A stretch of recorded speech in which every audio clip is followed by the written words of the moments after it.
Comrades, Left Dupe here, and I'd like to talk about a book I read, simply called Joseph Stalin, by Steven Otfinoski. I hope I pronounced that right. It's simply meant to be quick, informative, 111-page biography of Joseph Stalin. This isn't meant to be a propaganda video for Stalin. I simply disagree with some of the absurd statements made about the so-called Great Purge in about 5 pages of this book. It's very short. There are some disagreements I had, and I'd be open to a discussion in the comments about it. Now, it has a whole big old part about the Holodomor, and I won't be noting on that now, since it would be stupid to sit here like an ass nitpicking the whole book that some Republican teacher would give to a 5th grade Bernie supporter. So I'll try to make a whole video on the famine in the future. So without further ado, let's talk Stalin. So on page 74 of this book, it says that people often wouldn't attack Stalin with purge accusations, I quote, fearing they would be swept up into the terror themselves. So this is implying that Stalin's Soviet Union doesn't have any free speech. Meanwhile, in reality, the national newspaper Pravda actually said that people who don't criticize enough are the enemies of the people. They said, I quote, only an enemy is interested in seeing that we, the Bolsheviks, do not notice actual reality. Now, only an enemy strives to put the rose-colored glasses of self-satisfaction over the eyes of the people. People were encouraged to criticize. Now, it is true that not much criticism happened in the USSR. And maybe that was out of fear, but it was mostly out of one simple thing, respect. They respected Stalin as their leader and had no criticisms for him. Next up, I'll just backtrack a little bit to the page 37, where it states that half the Communist Party had been killed going up the ladder of power, and their families were killed as well. Let's logically think about this. Now, here's no accurate count of members of the Communist Party, though if we go by death count of Stalin, we can say that in the purges, he killed 20 million people supposedly.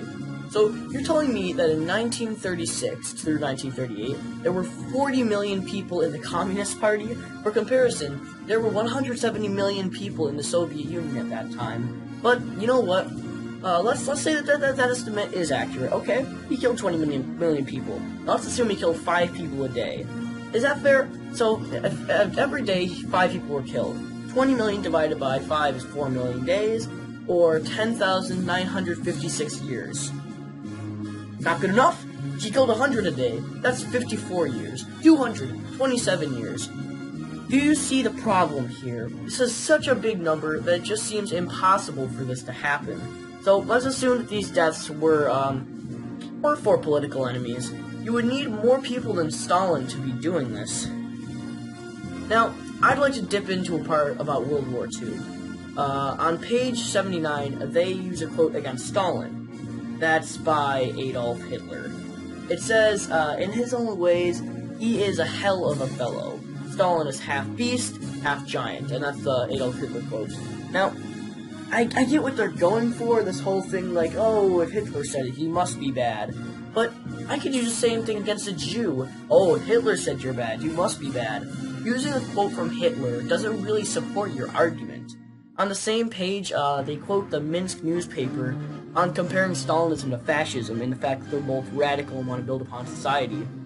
Like, okay, how the hell is that useful? And on top of that, Minsk is actually just a random European newspaper. Like, they made an article how ramen is the new prison currency.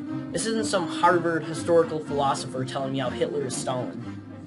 Next up on page 81, this is just great. It says, Stalin, I quote, struck up a friendship with a man who would later become his mortal enemy.